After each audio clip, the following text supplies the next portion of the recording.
Ada 4 lagi. Untuk tengah hari satu lagi. Sempat satu lagi Okey, baik. Saya rasa kita teruskan untuk sektor infrastruktur dan utility. Silakan.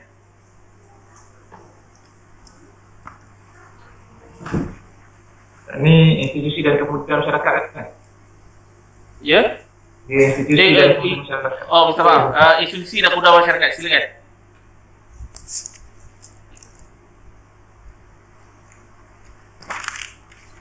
Cik Saifuddin. Sekejap, saya bagi Cik Saifuddin control the slide.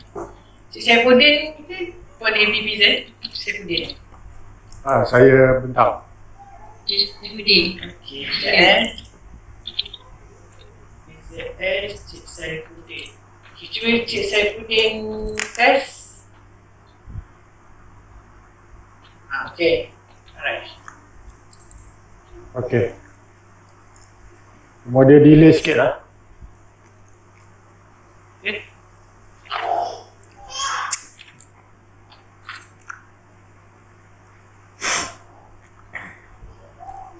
Cik Saifuddin.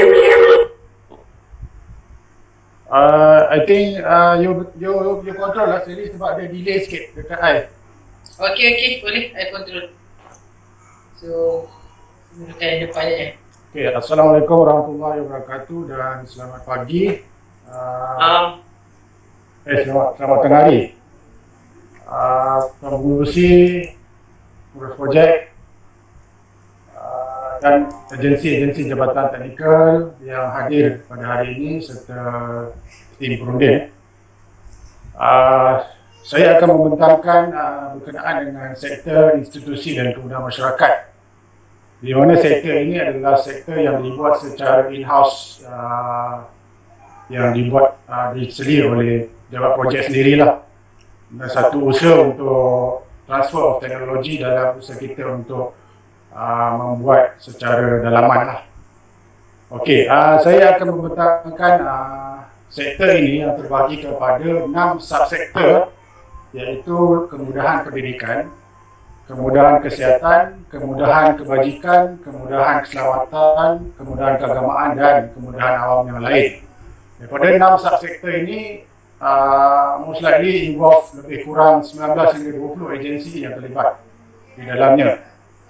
So banyaklah rancang dan dia punya data yang akan dibentangkanlah pada mesyuarat untuk hari ini. Okay, next. Seterusnya saya akan mulakan dengan kemudahan pendidikan terlebih dahulu. Dari segi kita punya findings, penawaran kemudahan pendidikan ini, kalau kita lihat dari segi taburannya dan dari segi kuantitinya, kelompok kemudahan pendidikan ini berpotensi menjadi bagi menyokong hak pendidikan di daerah Alor Gajah, di mana kalau kita lihat Alor Gajah ni boleh menjadi salah satu hak pendidikan bagi menyokong negeri Melaka lah, sebagaimana yang dinyatakan di dalam Pelan Strategik Negeri Melaka lah. Dan usaha ke arah itu PUIN telah dinaik taraf kepada Universiti Melaka. Apabila penaik tarafan ini sudah pastinya akan membagi kawasan persekitaran dari segi ke arah bandar universiti dan sebagainya. Perkara ini jelas dinyatakan dalam Pelan Strategik yang salah satu KPI-nya adalah perkara-perkara yang saya sebutkan tadilah. Dan peta menunjukkan adalah taburan kemudahan pendidikan yang terdiri pada pendidikan tinggi, sekolah menengah, sekolah rendah, sekolah agama dan sekolah tadika dan sebagainya lah, secara keseluruhannya. In detail, locality, titik-titik yang diletakkan ini terjatuh di atas lot-lot yang telah ditetapkan reserve kemudahan tersebut. Next. Okey, dari segi penawaran kemudahan pendidikan menengah, kita dapati untuk daerah Alor Gajah lebih kurang ada 20 unit sekolah menengah yang kalau kita lihat pelbagai jenis sekolah yang dikategorikan di situ. Sekolah kerajaan, sekolah bantuan kerajaan, even sekolah kurang murid dan ada juga sekolah yang dijadikan sebagai berfungsi sebagai pusat pemindahan sementara, iaitu Sekolah Menengah Kebangsaan Seri Pengkalan Rama. Jadi sebagaimana yang dinyatakan pada hari pertama, sekolah-sekolah yang dijadikan sebagai pusat pemindahan sementara ini perlu diutamakan ataupun prioriti dari segi fasilitinya perlu dinaik taraf, di mana bukan sahaja ia digunakan untuk sekolah, tapi ia juga digunakan untuk pusat pemindahan sementara dari segi banjir dan bencana dan sebagainya lah. So daripada sekolah ini kita lihat 90% adalah sekolah yang terletak di dalam kategori bandar dan 50% mempunyai kemudahan asrama dan 50-50 terletak di Parlimen Alor Gajah dan Parlimen Masjid Tanah. 60% mempunyai kelas pendidikan khas. So hampir lebih daripada 50% ada sekolah-sekolah menengah ini menawarkan kelas pendidikan khas. Okay, next. Baik, ini adalah taburan ataupun catchment untuk pendidikan sekolah rendah, di mana kalau kita lihat keseluruhannya ada 77 sekolah rendah yang terdiri daripada sekolah kebangsaan, sekolah rendah agama bantuan kerajaan, sekolah jenis kebangsaan Cina dan sekolah jenis kebangsaan Tamil. Dan kalau kita overlaykan dengan perumahan yang berwarna coklat tu, dari segi accessibility, kawasan-kawasan di pusat pertempatan utama tiada masalah dari segi accessibility ke sekolah, kebanyakannya dilengkapi dengan kemudahan sekolah. Even though kawasan-kawasan perkampungan orang asli pun, kalau kita tanya TWG Terengganu, mereka pun mempunyai accessibility terhadap kemudahan-kemudahan ini, tiada masalah. Tiada masalah yang crucial ataupun kritikal berkenaan dengan sekolah, penyediaan sekolah ini. Dan kalau kita lihat, hampir 78% sekolah kebangsaan ini mempunyai kelas prasekolah yang disediakan kemudahan tersebut. Dan 23% sekolah dikategorikan sekolah kurang murid, yang kebanyakannya sekolah jenis kebangsaan Tamil dan sekolah jenis kebangsaan Cina pun ada juga. Kawasan-kawasan yang pedalaman yang sudah pastinya kurang murid dan kurang penduduk.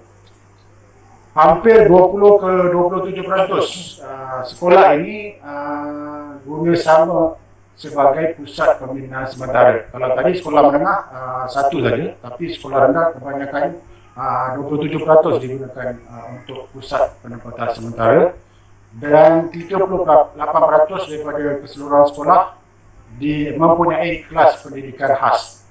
So dalam arti kata yang lain, untuk sekolah menengah dan sekolah rendah, mereka di daerah Jabatan Pendidikan di daerah Alor Gajah ini menumpukan golongan-golongan OKU ataupun kelainan upaya ini di daerah Alor Gajah. Okay, next.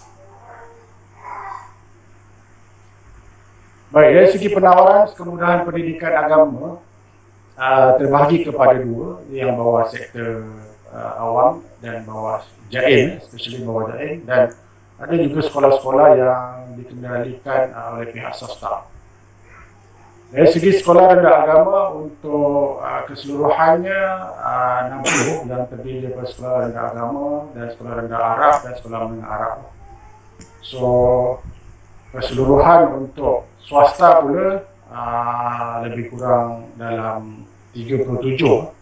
Dan kita akan lihat nanti bagaimana nak facilitate sekolah-sekolah tahfiz dan swasta ini, especially untuk permohonan ataupun pemutihan agar bangunan-bangunan yang diduduki selamat dan selesa bagi kondusif kepada penduduk dari segi penyediaan kemudahan ini.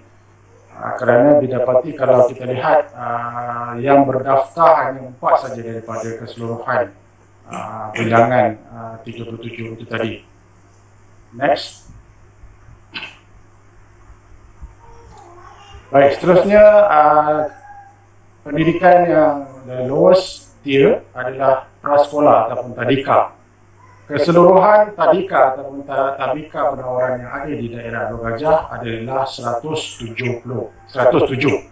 yang mana ada 4 entiti yang terlibat untuk penyediaan tadika secara umumnya, yang terdiri daripada yang tadi saya sebutkan yang guna sama dengan sekolah-sekolah, iaitu prasekolah 60 buah, tadika jain itu sendiri yang disediakan oleh pihak jain 15 buah, tabika perpaduan di bawah Jabatan Perpaduan Integrasi dan Nasional 18, 77 buah di bawah Kemas. So, keseluruhannya lebih kurang 107 buah.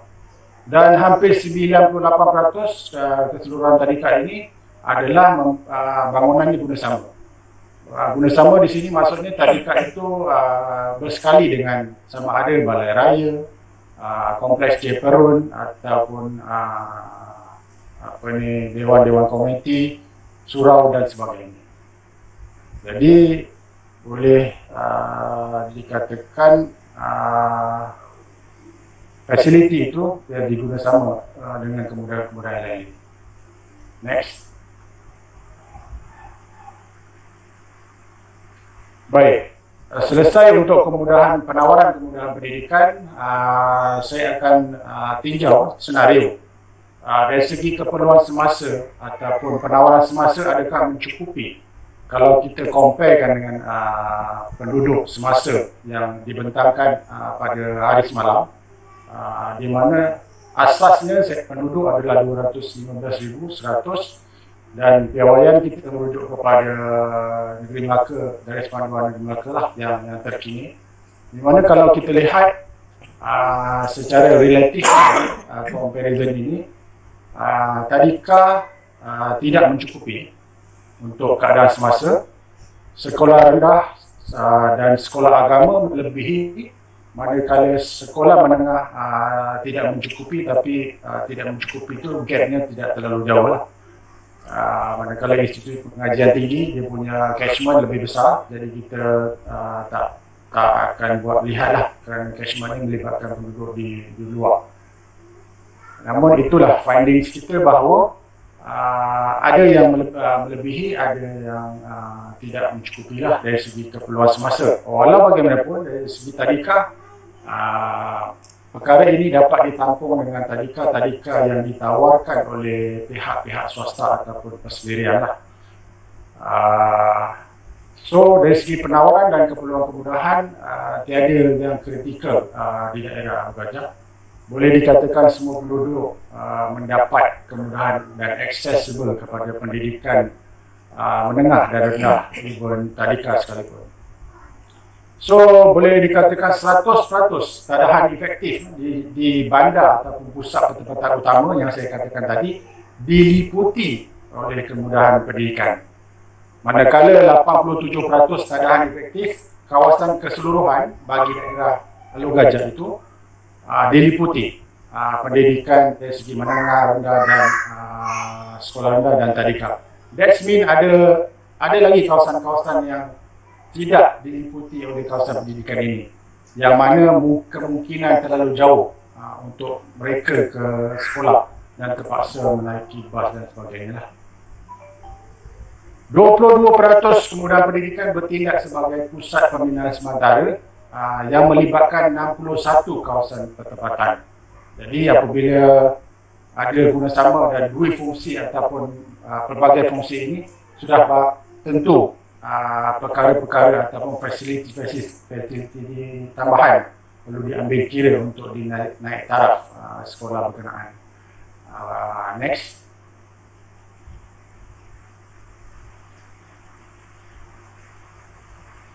Okey, sekolah menengah sains udang saya difahamkan komited dan ada juga sekolah-sekolah yang terima kasih kepada Pilihan Malaysia membekalkan data berkenaan dengan rundingan bawah 20A, dan kita dapati dalam data berkenaan memang ada dinyatakan untuk pembinaan sekolah baru. Sekolah baru saya kira tak ada, banyak kepada menaik taraf ataupun menambah bilik darjah. Yang lain kebanyakan masjid lah. Okey, 77% pendidikan sekolah rendah menawarkan pendidikan prasekolah. Yang ini saya maklumkan tadi lah, sebagaimana saya maklumkan tadi. Secara keseluruhannya inilah kawasan tadahan efektif untuk sekolah menengah dan institusi pengajian tinggi. Next. Baik. Okey, isu dan prospek. Isu dan prospek, okey, saya pecahkan kepada mengikut subsektor. Jadi, dia belum habis lagi ni sebenarnya. Ini baru pendidikan. Jadi, untuk isu dan prospek pendidikan, yang pertama adalah isu berkenaan dengan kemudahan secara integrasi dengan pembangunan bersepadu dapat meminimumkan penggunaan tanah. Contohnya, kalau kita mungkin pada masa akan datang, kalau tanah tidak mencukupi, kita boleh integrate lah pembinaan sekolah menengah dan sekolah rendah atau sekolah agama dan sebagainya lah, agar masalah ketidakcukupan tanah dapat diatasi. Namun begitu, belum pasti lagi. Kalau analisis mendapati bahawa tanah masih banyak lagi stok di daerah Alor Gajah, pendekatan ini mungkin tidak diberi keutamaan lah. Okey, nombor 2 berkenaan dengan sekolah-sekolah yang dijadikan pusat pembinaan bencana perlu dinaik taraf sebagaimana yang saya maklumkan tadi lah. Dan isu ini pun telah di-highlightkan pada hari pertama. Dan fasiliti dari segi sokongan pun perlu dilihat. Isu yang ketiga berkenaan dengan sekolah-sekolah tahfiz ataupun pusat pengajian keagamaan ini yang tidak berdaftar dan tidak mempunyai kelulusan kebenaran rancang. Dan perkara ini perlu dilihat dari segi secara holistiknya dan dari segi secara menyeluruh bagaimana kita nak facilitate pemajuan ini supaya ia selamat dan tidak menimbulkan isu ataupun masalah keselamatan pada masa akan datang. Nombor 4, isu berkenaan dengan jumlah pelajar yang terlalu kurang ataupun dipanggil sekolah kurang murid.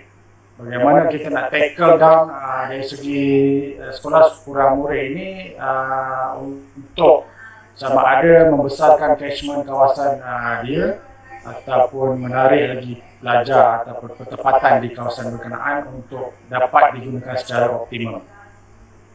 Baik, seterusnya prospek dari segi pendidikan, potensi Alor Gajah untuk sebagai hak pendidikan sebagaimana yang saya maklumkan tadi. Nombor 2, sudah tentu barang pastinya kita perlu menarik pelabur-pelabur untuk dalam bidang pendidikan ni ke daerah Alor Gajah kerana kita dah nampak dia punya direction ke arah itu. Nombor 3, menaik taraf kemudahan sokongan bangunan sekolah yang dikategorikan daif ataupun tidak selamat dan usang. Yang ini perlu diutamakan dan diberi keutamaan. Cadangan daripada Jabatan Pendidikan sendiri dari segi penumbuhan sekolah menengah kebangsaan agama, yang ini PPD Alor Gajah menyatakan bahawa memang di Alor Gajah tidak lagi terdapat sekolah aliran berkenaan, so perlu dicadangkan satu lah. Ini dari segi prospeknya. Yang nombor 6 adalah berkenaan dengan cadangan keutamaan untuk sekolah-sekolah baru. Guidance kepada cadangan-cadangan kita nanti, di mana Jabatan Pendidikan telah memberi panduan dari segi keutamaan sekolah baru, dari segi kepadatan sekolah-sekolah yang perlu diutamakan, iaitu Dun Durian Tunggal untuk sekolah rendah, Dun Rembia untuk sekolah menengah, Dun Pulau Linggi untuk sekolah menengah. So kita akan tallykan nanti dengan anjuran kita dan kita akan matchkan dengan guidance daripada Jabatan Pendidikan ini. Next. Baik, kita beralih kepada part subsektor kemudahan kesihatan. Nak buka Q&A dulu ke ataupun saya teruskan? Boleh kita buka kepada Q&A sikit? Sekejap. Boleh? Pendidikan ada? Assalamualaikum warahmatullahi wabarakatuh. Salam sejahtera. Waalaikumsalam. Tuan Pengerusi dan juga Cik Safudin. Ya. Okey, maaflah saya nak saya sedang lihat data lah. Saya nak tengok data lah. Dalam pengetahuan saya, data ni hanya dalam skop kawasan Majlis Perbendaharaan Alor Gajah saja, tuan? Ya, betul. Okey, kalau tengok ni, kita pernah bincang lah perkara ni. Kita tengok isunya berlaku di SK di Durian juga. Itu kan kita ada kawasan pembahagian antara Majlis Perbendaharaan Hatuan Jaya dan juga Alor Gajah.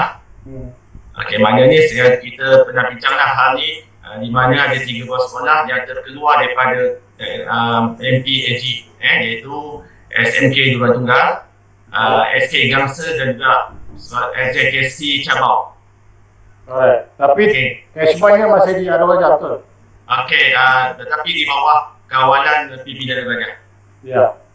Okey, dari satu perkara lagi saya terlupa lah di 4 bawah sekolah di Parlimen Tangga Batu, iaitu SK Capital Rendah 1, SK Capital Rendah 2, SMK Capital Rendah dengan SMK Sungai Udang. Dia berada di Parlimen Tangga Batu, tuan. Oh, Tangga Batu masuk kita ya? Tu saya tak pasti. Tangga Batu Melaka Tengah rasanya. Dah dengar Dia Kita- bukan bawah Arwah Gajah. Okey, tapi dia masih di bawah kawalan pimpinan Gajah. Itu saya nak clear lah. Sebab semula ni lain. Okey, boleh. Kita masukkan tapi kita notakan di situ lah. Ya, okey tuan Okey, lagi satu perkara lagi tuan bagian daripada kami dari Gajah berkaitan dengan ni lah. Mungkin saya terlupa lah. Pimpinan Gajah akan berpindah di bangunan baru pada tahun depan di kaunter guru berdekatan dengan klinik kesihatan Darul Gajah. Di bandar ke? Di bandar, dekat dengan klinik dekat dengan klinik kesihatan Darul Gajah. Oh, right. Tapi bangunan lama yang berada dalam kawasan sekolah kebangsaan Darul Gajah 1 tetap kekal, mana kami ada 2 bangunan yang berbeza. Oh, dua cawangan. Ya betul. Yang tu digunakan bangunan sedia ada yang Okey. ada. Yang baru tu menggunakan bangunan sedia ada iaitu kuartus guru yang ditinggalkan. Oh, guna semula. Bangunan semula. Maaflah saya terlupa perkara itu sebab kena dipikirkan bangunan sekolah ada. Bangunan kami pun ada yang baru dikuasai daripada kuartus guru. Baik. Okey, terima kasih tuan. Terima kasih Cik Azwan. Sama. Terima kasih. Harap nanti boleh berkongsi info berkenaan. Okey, selain itu daripada pendidikan, tadi Encik Saifuddin berkenaan dengan kepadatan bilangan murid dengan skor bilangan kelas, ada tak? Saya tidak bentangkan tapi di dalam laporan saya ada Ada ini okey. Kalau ada okey. Itu yang penemuan lah yang kita perlu tengok nanti. Maknanya setiap sekolah yang sedia ada tu boleh sustain ataupun perlu dibesarkan lagi apa semua kan. Okey. Betulkan saya Encik Azwan, secara purata ni kalau kita lihat kepadatan untuk satu nisbah 11 untuk guru dengan murid untuk keseluruhan daerah. Okey. Selain itu boleh ke kalau kita masukkan bilangan lesen tadika swasta? Boleh dimasukkan jika maklumat itu ada lah. Masa ni saya tak ada maklumat itu. Okey. Kalau PPT boleh bantu okey.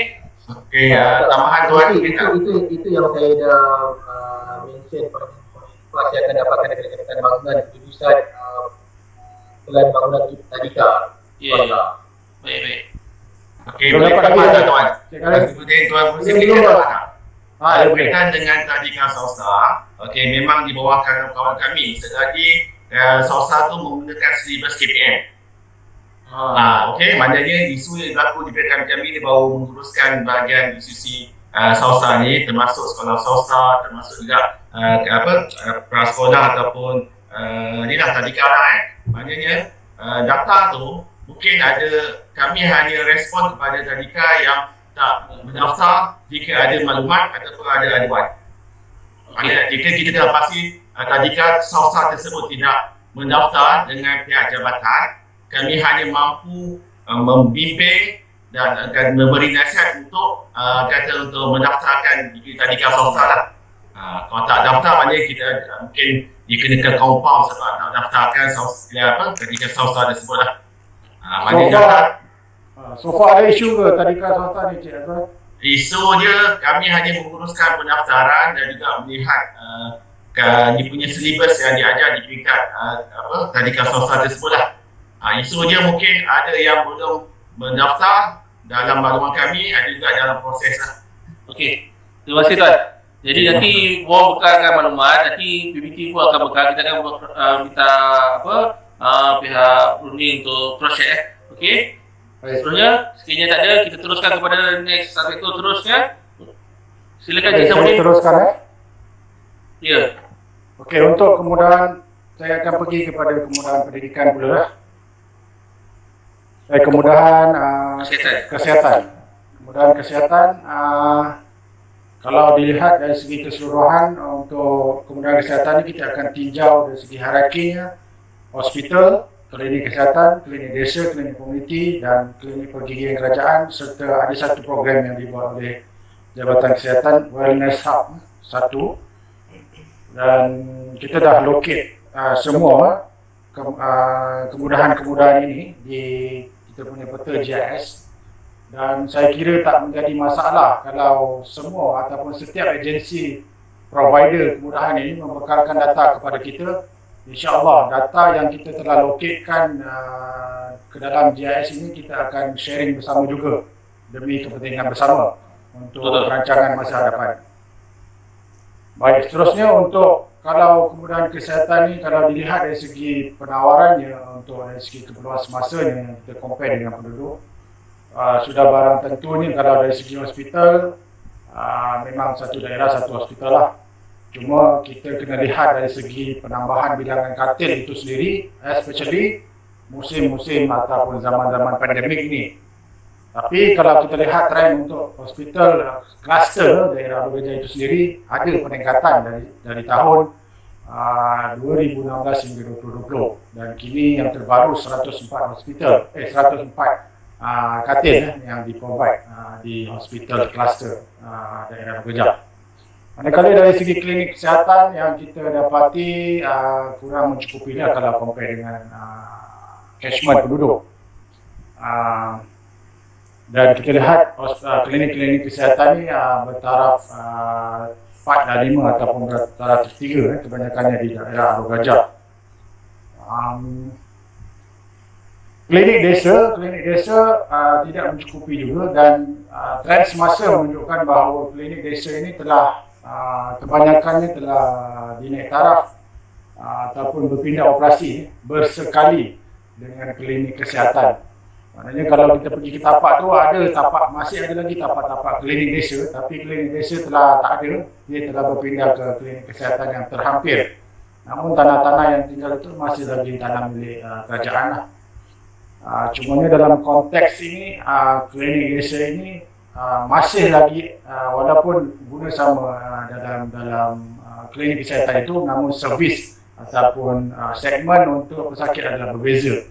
Jadi walaupun combination dari segi kawasan tidak bermaksud klinik desa ini tidak perlu, masih ada keperluan klinik desa ini. Klinik komuniti yang juga berfungsi sebagai dulu dinamakan klinik satu Malaysia yang provide untuk komuniti-komuniti yang terhampir, dan klinik pergigian kerajaan serta wellness hub spa. Next. Baik, dari segi kemudahan kesihatan pun tiada masalah yang kritikal ataupun crucial. Boleh dikatakan semua penduduk ataupun catchment boleh accessible kepada masalah kemudahan kesihatan ini. Capaian kemudahan kesihatan ini adalah sangat tinggi lah, dan insyaAllah penduduk Alor Gajah sihat-sihat lah. 100% keadaan efektif di bandar ataupun pusat pertempatan utama diliputi dengan kemudahan kesihatan. So kalau kita pergi ke pusat-pusat pertempatan utama ataupun ke kampung kecil, memang ada sekurang-kurangnya klinik desa ataupun klinik kesihatan ini untuk provide kepada penduduk. So, dua kategori daripada keseluruhan klinik kesihatan adalah klinik kesihatan kategori yang saya maksudkan tadi, KK3 dan 6/11 adalah kategori KK4 dan KK5.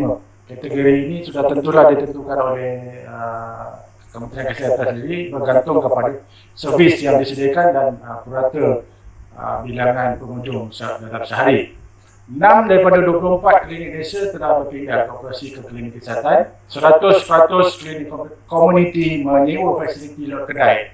So, perancangan akan datang jika mempunyai masalah kekurangan tanah, lot-lot kedai yang berpotensi boleh dijadikan sebagai kemudahan klinik dengan mengambil kira kemudahan-kemudahan sokongan yang perlu dilengkapkan dari segi kemudahan tempat letak kereta dan sebagainya. 5/30 ataupun 5 mungkin mempunyai kemudahan klinik pergigian. So mungkin yang tiada klinik pergigian bukan bermakna fasiliti itu tidak perlu. Maksudnya di sini boleh sharing keperluan klinik pergigian untuk keseluruhan daerah. Next. Baik, ini adalah findings yang saya maklumkan tadi. Sebagaimana yang TWG kita yang lalu, pejabat kesihatan telah mempunyai perancangan terhadap 5 buah klinik kesihatan yang dinaik taraf, melibatkan klinik-klinik kesihatan Alor Gajah, klinik kesihatan Tebung, klinik kesihatan Rumput Cina, klinik kesihatan Uttar Peca dan klinik kesihatan Sembang 4. Menaik taraf ni dari segi menaik taraf sistem elektrik, pendawaian kejuruteraan dan sebagainya lah. Dan kerja-kerja menaik taraf wang dari segi in-house punya menaik taraf lah. Dari segi yang saya maklumkan tadi, 6 buah klinik desa telah dirobohkan dan 5 daripadanya telah dipindahkan dan berkongsi premis dengan klinik kesihatan berhampiran. Satu lagi klinik desa Air Molek dipindahkan ke premis sewaan, iaitu di Taman Debana Jernih. Jadi guidance daripada Jabatan Kesihatan ini kita akan jadi panduan untuk kita meletakkan lokasi yang sesuai pada cadangan yang akan datang. Next. Kemudahan keselamatan. Saya akan kemudahan lamkan kemudahan kesihatan dengan keselamatan sebelum saya masuk kepada isu dan prospek nanti. Kemudahan keselamatan kita akan cover dari segi polis, perkhidmatan polis dan perkhidmatan bomba lah.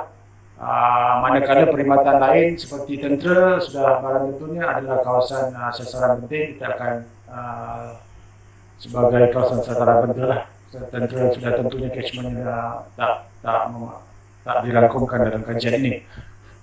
Okey, untuk penawaran kemudahan keselamatan pun tiada yang kritikal, cuma ada perancangan-perancangan yang ditetapkan oleh dari segi bomba dan polis itu sendiri untuk menaik taraf beberapa bomba dan beberapa polis.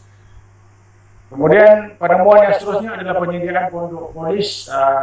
Selain kita menyediakan terlalu banyak pondok-pondok polis, mungkin dari segi kekangan bajet ataupun dan sebagainya, rukun tetangga dan komuniti setempat boleh memainkan peranan juga untuk sebagai mata dan telinga untuk aspek keselamatan inilah. Dari segi capaian perkhidmatan bomba ke titik terjauh apabila berlaku bencana ataupun musibah adalah dalam tempoh kurang 10 minit. Nanti kita akan lihat dari segi spatially macam mana operasi bomba ini. Sudah barang tentunya ada yang titik yang terjauh bagaimana nak capai 10 minit dalam daerah Raja ini mungkin menghadapi sedikit masalah.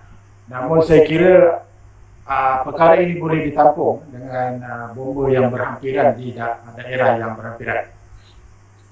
Baik, dari segi kemudahan penawaran untuk perkhidmatan keselamatan ini, kalau kita lihat dari segi IPD sudah barang tentunya satu daerah satu, balai polis tidak mencukupi, kurang 2, pondok polis kurang 14, manakala pejabat bomba dan balai bomba tidak mencukupi dari segi kategori C.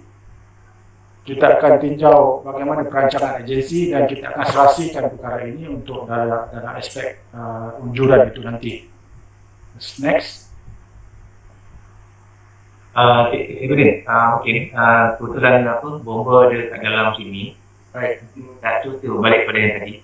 Baik. Okey, cuma nak minta confirmkanlah sama ada yang kawasan sedia ada balai bomba dan sebagainya ni, ada tak keperluan untuk penyediaan quarters sama ada di dalam itu ataupun di luar kawasan yang sedia ada lah. Kalau katakan keadaan sedia ada tu memang hanya untuk dikhususkan bagi tujuan balai bomba sama ada kategori B ataupun kategori C. Bagaimana pula dengan quarters untuk warga kerja sendirilah, sama ada kalau katakan memang base analisis kita nanti katakanlah contohnya tidak mencukupi, itu dari segi balai itu sendiri, tapi dari segi orang yang terlibat, tenaga kerja terlibat. Jadi mungkin kita perlukan balai bomba, mungkin dekat itu juga kena perlukan kawasan untuk quarters bagi tujuan tersebut. Mungkin kita dapat respon daripada pihak bomba.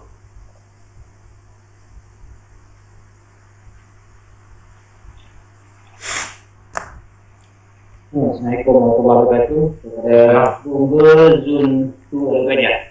Ya. Respon Silakan, Tuan. bagi keperluan balai-balai bomba kelas C, sebenarnya kita perlukan balai bomba yang pada jarak yang terjauh, umpamanya kawasan Linggi dan juga kawasan Macap. Kawasan Macap. Dari segi keperluan kota tadi tu, saya berpandangan lah untuk balai bomba kelas C, kebanyakannya kita tidak membina quarters. Kita hanya membina balai sahaja sebab disebabkan oleh biasanya berkaitan dengan produk keuangan lah, dan untuk mendapatkan rumah-rumah agak mudah bagi kawasan-kawasan yang luar bandar. Ya. Itu respon saya. Baik, terima kasih. Boleh saya teruskan pembentangan? Ya Tuan, itu jawapan saya Tuan. Baik. Boleh? Teruskan. Okay, next.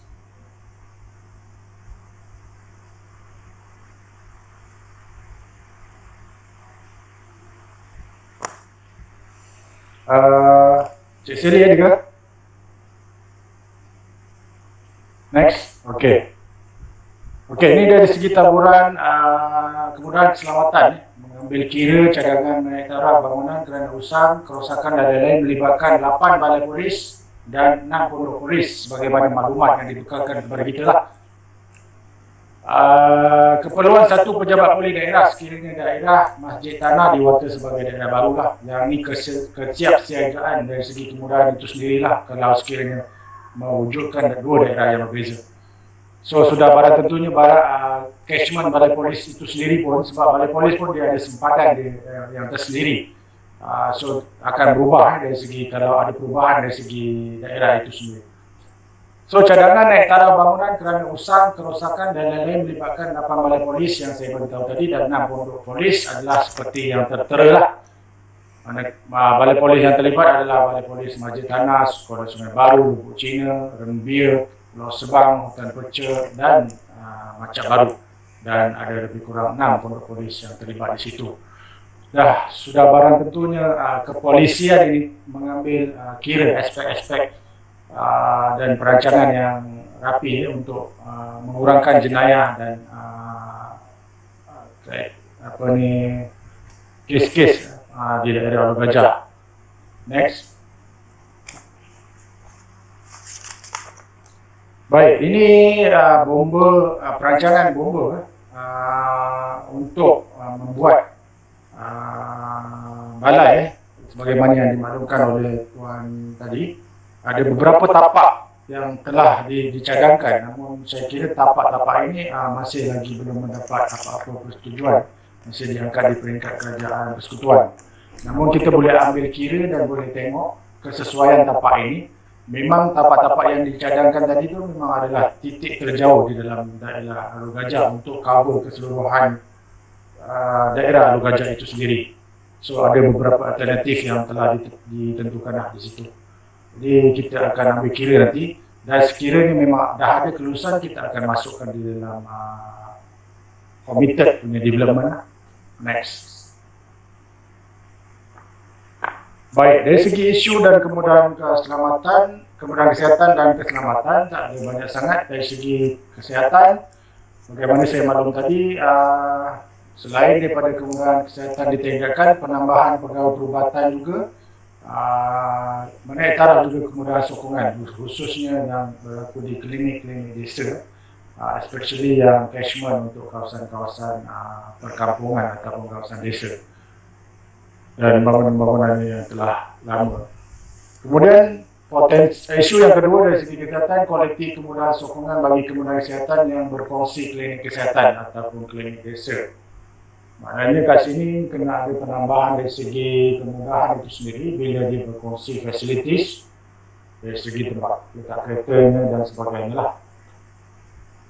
Isu potensi untuk kemudahan kesihatan ini meningkatkan penyediaan kemudahan prospek bergerak dan menyediakan kemudahan pengangkutan bagi warga emas dan OKU seperti van atau MPV atau kenderaan yang sesuai. Jadi dari segi logistik lah, kalau katakan tidak dapat menyediakan dari segi spasial ataupun ruang untuk kemudahan kesihatan itu, satu usaha dibuat untuk mobile perkhidmatan kesihatan secara bergerak lah, yang ini bawah jurisdiction Jabatan Kesihatan itu sendiri, sudah pasti ada perancangan ke arah itu.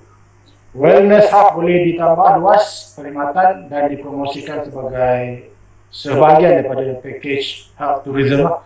Yang ini tengok kesesuaian kalau memang wellness hub ini untuk mempromosikan aspek kesihatan dan boleh menarik pelancong, kita akan promosikan sebagai pelancong kesihatan jika berpotensi dan ada prospeknya. Dari segi kemudahan keselamatan, untuk aspek isu keperluan tambahan pondok polis paling ketara tidak selaras dengan keperluan penduduk semasa. Ya, pondok polis sudah tentunya memang diperlukan banyak, dan sebagaimana yang kita lihat, saya mention tadi, kita akan talikan pula dengan peranan-peranan rukun tetangga itu sendiri. Dan adakah keperluan pondok polis ini memang begitu banyak diperlukan, ataupun kita akan lihat perkara ini nanti. Dari segi isu yang kedua berkenaan dengan keperluan menaik taraf premis keselamatan kerana usang dan kerosakan bangunan dalam diberi keutamaan. Yang ini sudah barang tentu polis dan bomba itu sendiri pun ada perancangannya, jadi kita akan jadikan sebagai guidance untuk kita rancang bersama untuk mengatasi masalah ini sehingga tahun 2035. Prospeknya meningkatkan perkhidmatan balai polis daerah dan balai bomba daerah apabila wujudnya daerah baru Masjid Tanah yang saya mentionkan tadi. Menaik taraf kemudahan PPS setara dengan keperluan sebagai pusat operasi penempatan mangsa bencana. Ini dari segi aspek keselamatan. Okay, next. Cuma cerita dengan tiga. Sebelum tu mungkin kita boleh minta respon daripada Jabatan Laut dari segi apa dia panggil itu, dari segi keperluan. Kalau tengok dalam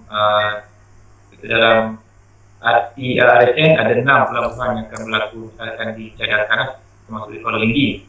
Jadi dari segi kawalan dan juga dari segi keperluan untuk penyediaan kita apa saja dah ada.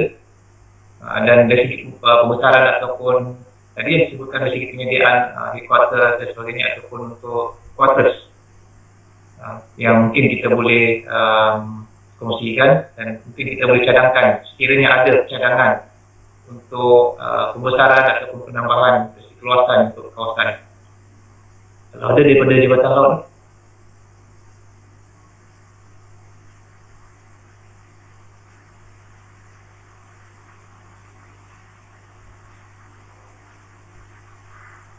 Ya, ada daripada Jabatan Laut, Tuan.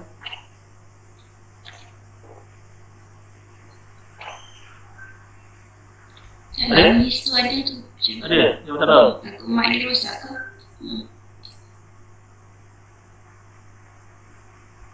Cuba Checkbox. check.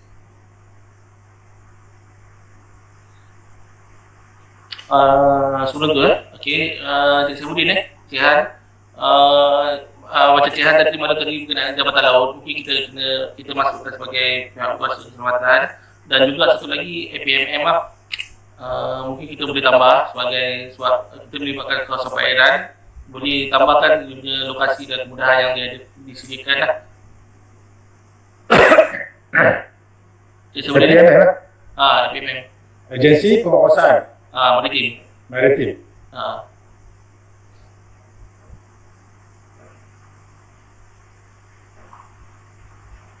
Jabatan Laut tak ada respon okey. Tak apa, kita nanti kita buat susulan Pejabat Laut Melaka ada ni tapi tak respon. tak ada respon tak ada. Boleh saya teruskan? Boleh. Seterusnya adalah Sebelum untuk yang untuk kemudahan ni, cuma saya nak next ni dia utility keagamaan. Tapi sebelum tu saya untuk kesihatan dengan keselamatan ni, pertama berkenaan lihat dalam rancangan struktur tu dia ada maklumkan berkenaan dengan apa sebagai untuk mencapai negeri bandar untuk melihat kepada apa macam tadi lah dah tengok untuk naik taraf kan, ada yang naik desa pada poliklinik, berapa yang dah dinaik taraf, masih berapa lagi ada. Lepas tu kemudian berkenaan dengan bilangan katil dan juga bilangan doktor pakar, kalau ada nanti nak berfungsi kan sebagai apa untuk mencapai kepada memberi servis apa meningkat kepada macam tadi apa klinik kesihatan macam nak cover klinik desa tu, bilangan tu cukup tidak cukup, termasuk juga dengan klinik apa hospital Gajah sendiri. Sebenarnya senario COVID-19 saya cadangkan dimasukkan juga dalam kita punya report ni supaya untuk timbangan lah kalau kita perlu apa lagi perlu ditambahkan untuk kemudahan kesihatan. Okey. Dan juga status alat kalau boleh macam contoh bilik status bilik bedah semua ada Ada. X-ray apa semua ada. Okey. Ada. Okey, semua untuk supaya saya asal saya nanti bila cadangan tu semua hospital dan klinik kesihatan pada tahap apa negeri bandar, lepas dengan servis doktor, pakar dan juga kemudahannya ada. Itu nanti masa cadangan lah. Jadi maklumat yang ni tadi tu perlu dimasukkan lah. Kemudian untuk keselamatan, untuk bomba tadi mungkin dari segi maklumat bilangan jentera dan alatan lah. Bilangan jentera kan. Mungkin kita ada balai tapi bilangan jentera tu saya tak, kalau tak ada kena masuk juga. Dan juga satu lagi untuk polis saya cadangkan Cik Samudin kita ada masukkan sepadan ikut sepadan balai ke ataupun jari ni balai polis. Yang ni casual berdasarkan piawaian. Kalau nak sepadan polis, saya tak berani nak minta. Okey. Kalau kita boleh, saya rasa kita boleh cubalah. Sebab satu lagi kita boleh cuba kita masuk tunjuk ialah untuk kepada masyarakat juga. So far saya tengok semua arti tak berani untuk meletakkan sepadan polis. Tak berani Sebab dikatakan maklumat sepadan polis itu adalah sesuatu yang sulit. Tapi dia papar, saya rasa dia papar dekat balai kan. Kena pergi balai lah. Okey. Okey, baik. Kalau ada sepadan tu, kalau kita dapat melalui kerajaan, melalui state, Okey. lalukan lah. Okey, saya akan cuba bagi melalui state. Di samping kita boleh bantu dia lah, kita sediakan dalam bentuk digital kepada dia lah. Okay. Even bukan sepadan polis saja, kalau kita dapat sepadan karya pun macam kubur dengan masjid yang saya akan bentangkan sekejap lagi, sangat membantu. Okey, nanti yang tu kita tanya nanti untuk Jabatan Islam. Okey. Jadi untuk bomba dengan polis tadi saya cadang juga kalau boleh ditambah agensi kuasa keselamatan bagi kawasan perairan jugalah. Okey. Baik. Okey, diteruskan. Baik, saya teruskan kemudahan keagamaan harap tuan-tuan dan puan-puan bersabar kerana telah masuk waktu jam 1 tengah hari untuk waktu lunch. Kemudahan keagamaan adalah meliputi aspek bukan Islam dan Islam.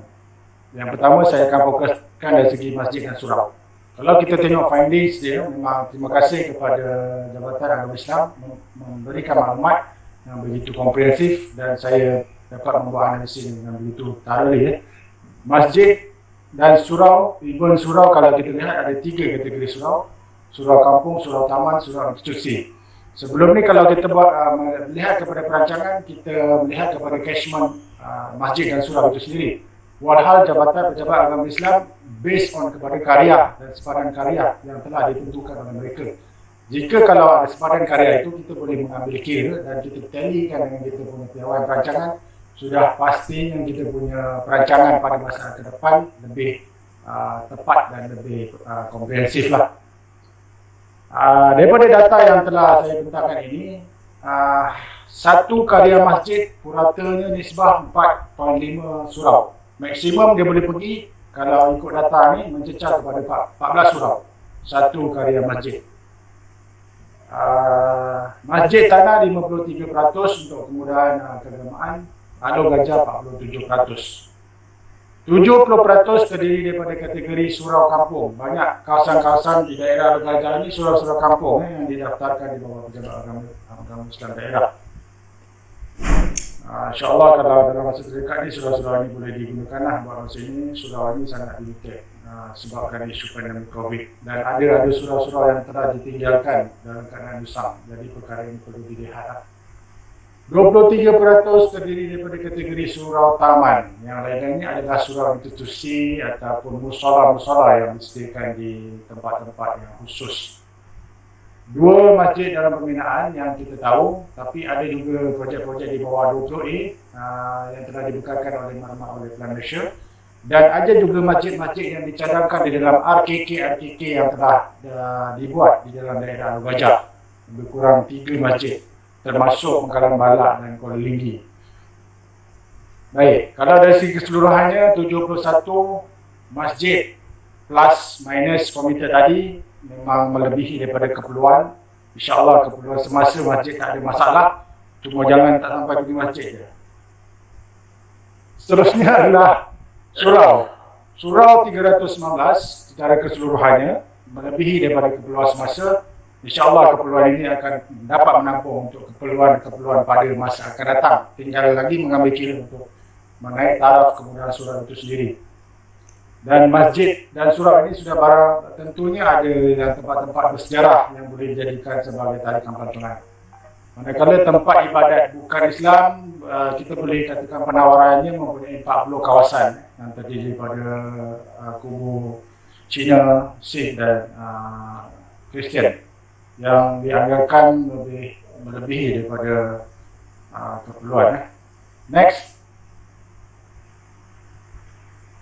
Okey, secara keseluruhannya kemudahan tanah perkuburan ni untuk perkuburan Islam kebanyakannya adalah tanah wakaf lah, yang sebagaimana yang disupply maklumat daripada MAIM.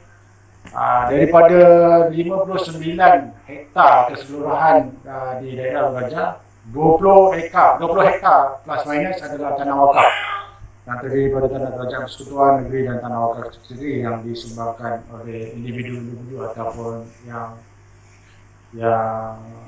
sebagai untuk diwakafkan tanahnya. So buat masa sekarang MAIM adalah pemegang amanah tunggal tanah wakaf perkuburan Islam di daerah Alor Gajah. Jadi MAIM bertanggungjawab dan awasli untuk tanah-tanah wakaf ini. Sempadan karya ditentukan oleh Jabatan Mufti Negeri Melaka dan Jepun. So kalau kita dapat dan boleh realisasikan kesempatan ini, kita jatuhkan di dalam kita punya spatial punya map, InsyaAllah dia menjadi input ataupun kriteria yang berguna untuk kita penentuan tapak Islam dan bukan tapak masjid dan surau itu nanti menjadi perancangan. Bukan saja untuk perancangan kita, tapi maklumat ini membantu juga untuk Jabatan Agama Islam itu sendiri dan Majlis Agama Islam itu sendiri. Okey, lain-lain adalah yang dilihat input daripada MAIM mendapati bahawa ada lot-lot yang boleh dijadikan sebagai perkuburan berpusat, yang mana dikenal pasti boleh dicadangkan dan diangkat sebagai perkuburan berpusat. Dan kalau kita lihat senario di Alor Gajah ini, memang kita lihat perkuburannya memang di scattered, banyak yang berterabur di kawasan-kawasan kerana penentuan lokasi ini adalah mengikut tanah-tanah wakaf yang diamanahkan kepada MAIM. Jadi dia secara piecemeal dan kecil-kecilan. Jadi kalau ada yang perkuburan Islam berpusat ini memudahkan dari segi pengurusan dan sebagainya lah. Dan kalau kita lihat accessibility ataupun akses masuk sendiri ke kawasan-kawasan perkuburan ini agak sempit dan kawasan-kawasan kampung. Jadi perkara itu kena dilihat untuk pada masa akan datang dari segi perancangannya yang lebih baik dan teratur. Next. Dari segi isu dan prospek berkenaan dengan kemudahan keagamaan dan kemudahan perkuburan, yang pertama adalah isu dari segi pengkalan data. Pengkalan data untuk tempat ibadat bukan Islam kita dapati di daerah Pulau Gajah ni masih lagi belum komprehensif sebab untuk tempat ibadat ni ada banyak jawatan kuasa atau banyak pemegang taruh yang terlibat dari segi Cina ni, India ni atau Kristian dan Buddha ni dan sebagainya lah. Jadi perkara ini mungkin kita perlu penambahbaikan untuk membantu majlis bagaimana untuk wujudkan satu pengkalan data tanah perkuburan yang lebih komprehensif lah, khususnya untuk penduduk bukan Islam. Penyesuaian dan pemilihan lokasi rumah ibadat selain Islam di kawasan-kawasan mempunyai ramai bilangan penduduk bukan Islam. Jadi buat masa ini daerah Pulau Gajah dari segi rumah ibadat bukan Islam ni tak ada isu. Namun kita kena mengambil kira dari aspek pada masa akan datang, takut ada bantahan dan sebagainya. Ada pertimbangan-pertimbangan khusus untuk ditetapkan untuk mendirikan rumah ibadat selain Islam ini. Dari segi kemudahan tapak perkuburan ataupun kemudahan perkuburan ini, tanah-tanah yang diwakafkan untuk tujuan perkuburan Islam perlu diinventari rekod bagi tujuan perancangan untuk kegunaan pada masa akan datang. Saya pasti dan saya kira kalau MAM ada maklumat yang komprehensif, boleh dikongsilah bersama, kerana kalaulah kita dapat maklumat perkuburan itu by lot dan by mungkin lebih teratur dan lebih tersusun, kita akan dapat plotkan di kawasan-kawasan daerah Pulau Gajah. Jadi membantu pihak MAM dan even kalau maklumat itu dah siap, akan juga diserahkan kepada pihak MAM sebagai user kepada rancangan tempatan ini. Pengurusan perkuburan Islam dan bukan Islam dari aspek kawalan dan rekod masih kurang memuaskan. Yang ini yang saya mention tadi lah, berkenaan dengan inventory. Buat masa ini inventory khas tak ada dibuat berkenaan dengan baik dari segi perkuburan bukan Islam ataupun rumah ibadat bukan Islam. Dari segi prospek masjid-masjid atau rumah ibadat bukan Islam ini mempunyai tarikan sejarah. Mungkin saya dah beritahu tadi awal. Keperluan penyediaan tanah perkuburan berpusat ini mempunyai prospek lah, dan kalau kita lihat senario semasa pun perlu ke arah perkuburan berpusat khususnya di kawasan Pulau Gajah. Mempertingkatkan penyediaan tanah perkuburan yang mencukupi pada masa kini dan pada masa depan, terutama tanah perkuburan Islam. Dan bila kita tinjau lawatan tapak, ada kubur-kubur yang kecil-kecil ni dah 100% fully occupied. Jadi kena cari kawasan-kawasan yang baru lah. Di perancangan ke arah itu, kita bukan hanya mengharapkan tanah-tanah yang diwakafkan, namun perlu ada satu perizepan yang khusus untuk kawasan perkuburan ini. InsyaAllah kalau kita ke arah itu, pahala kita besar. Next.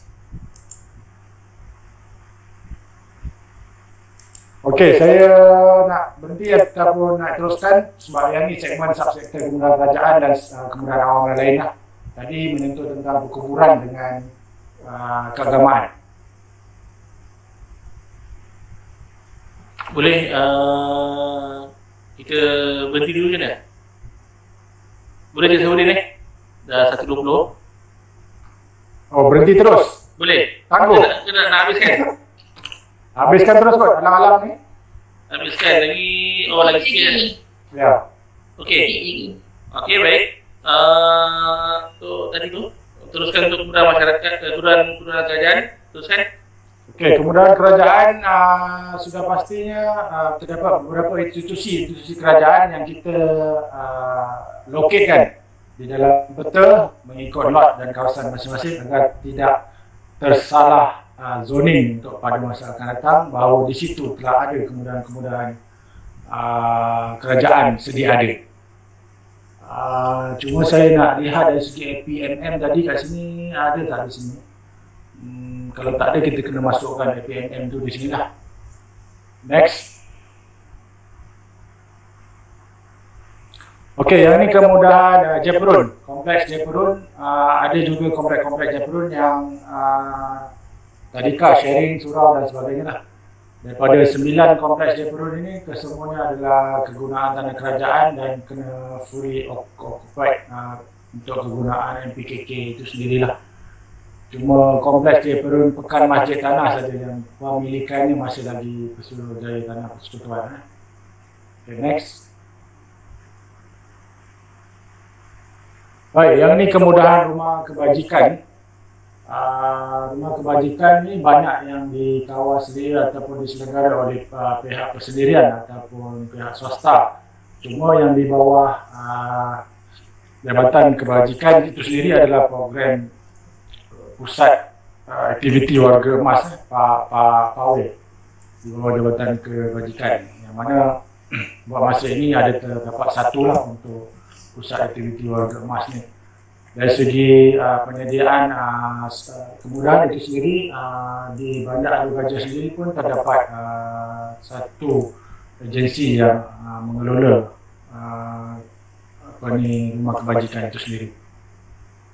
So kalau dari segi data ni, Jabatan Kebajikan Masyarakat menyatakan bahawa 6,289 golongan OKU ini yang ni saya kira di Melaka, di seluruh negeri Melaka, dia tak ada divide untuk keseluruhan daerah. Jadi mungkin sebahagian ataupun 1/4 daripada portion itu adalah di daerah Gajah. So pada masa akan datang bukan kemungkinan, memang kita kena ambil kira golongan-golongan ini untuk menyediakan kemudahan facilities yang related dengan OKU. Yang tertinggi kalau kita lihat OKU fizikal itu sendiri diikuti dengan OKU pembelajaran. Next. Baik, ini kemudahan awam. Dari segi penawarannya banyak yang kita lihat, especially Dewan Orang Ramai, Balai Raya, Dewan Serbaguna, yang mana entiti ini dikawal bersama ada Majlis Perbandaran ataupun pejabat daerah, Balai Raya, bunyi solid oleh pejabat daerah, dan perpustakaan oleh Perpustam, dan kita tengok perkhidmatan pos dan mini pos. Dan kesemua fasilitis ni bila dilihat dari segi catchment penduduk, tidak mencukupi lah dari segi catchment penduduk. 8% Balai Raya adalah tanah status pemilikan, manakala selebihnya adalah tanah kerajaan. Ini saya kira soal pentadbiran dari segi pemilikan tanah, namun tak ada masalah, semua masih lagi ada di situlah. Perkhidmatan perpustakaan bergerak telah diperluaskan di kawasan luar bandar dan perpustakaan komuniti digabungan beberapa taman-taman perumahan. Perpustam telah mengambil inisiatif mana-mana kawasan yang tak boleh diakses penduduk, perpustakaan bergerak, bas disediakan. Perkhidmatan pos boleh dimainkan oleh RTC sedia ada atau pusat internet desa yang sedia ada lah. So perkhidmatan pos ini tak semestinya satu freestanding building diperlukan. Servisnya sendiri boleh dimainkan oleh RTC itu sendiri dan pusat internet desa.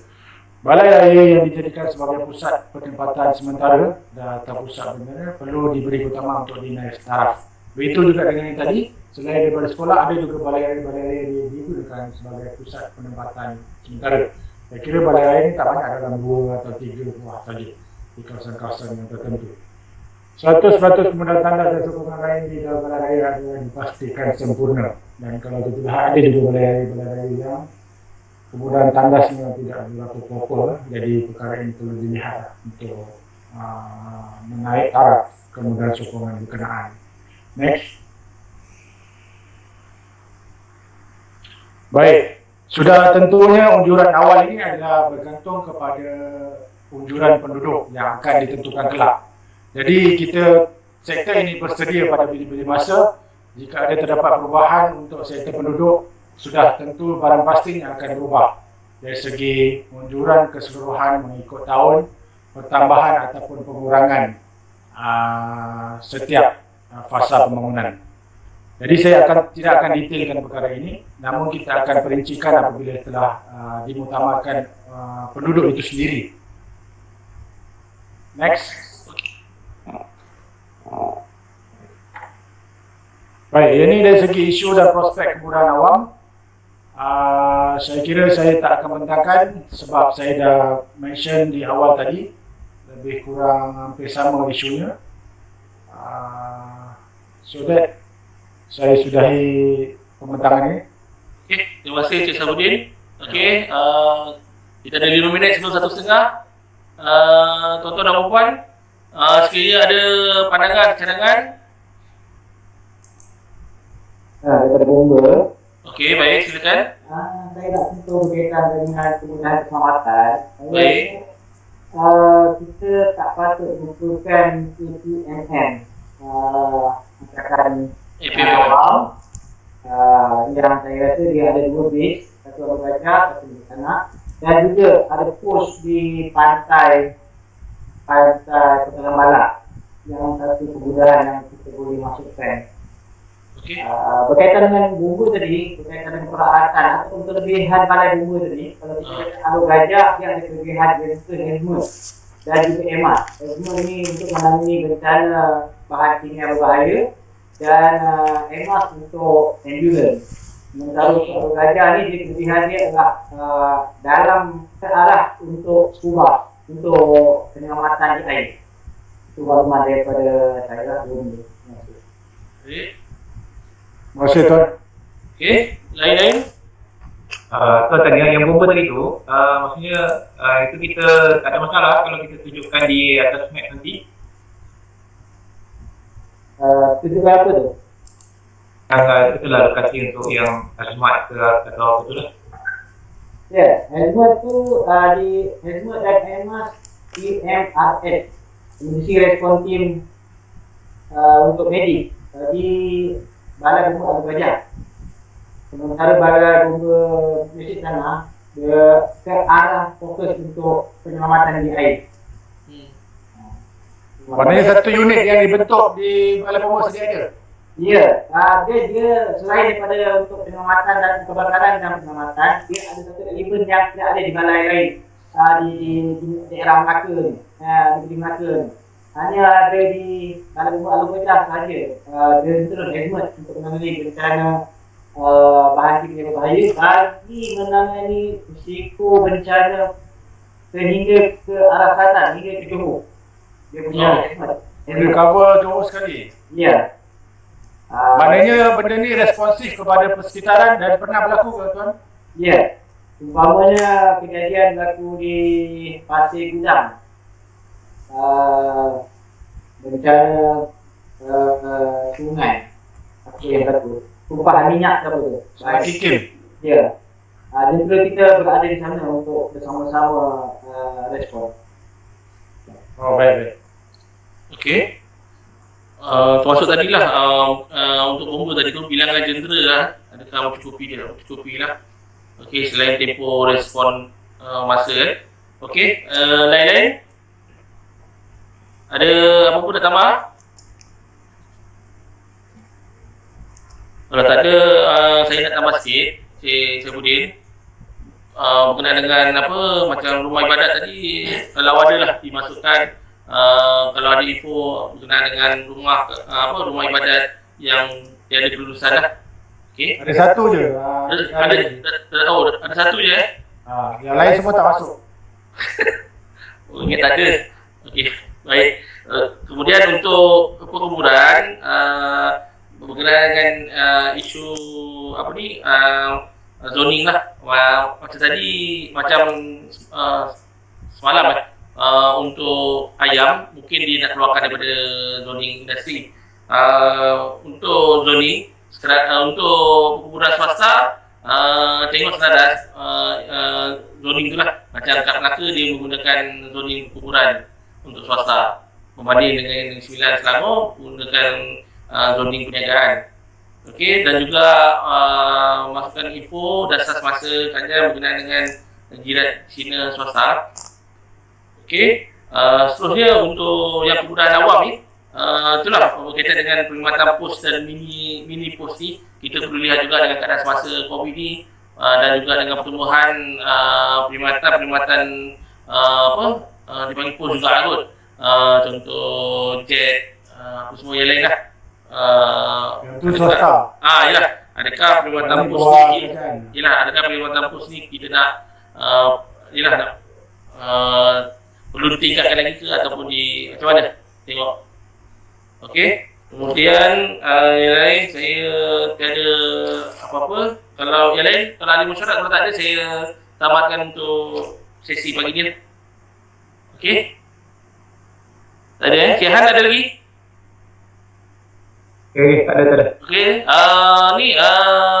okey. Saya rasa saya kawan dulu untuk sesi kita pagi ini. Kita akan sambung semula pada pukul 2 setengah Okey. Ya. Baik. Okey, terima kasih. Assalamualaikum warahmatullahi wabarakatuh. Recording stopped. Terima kasih.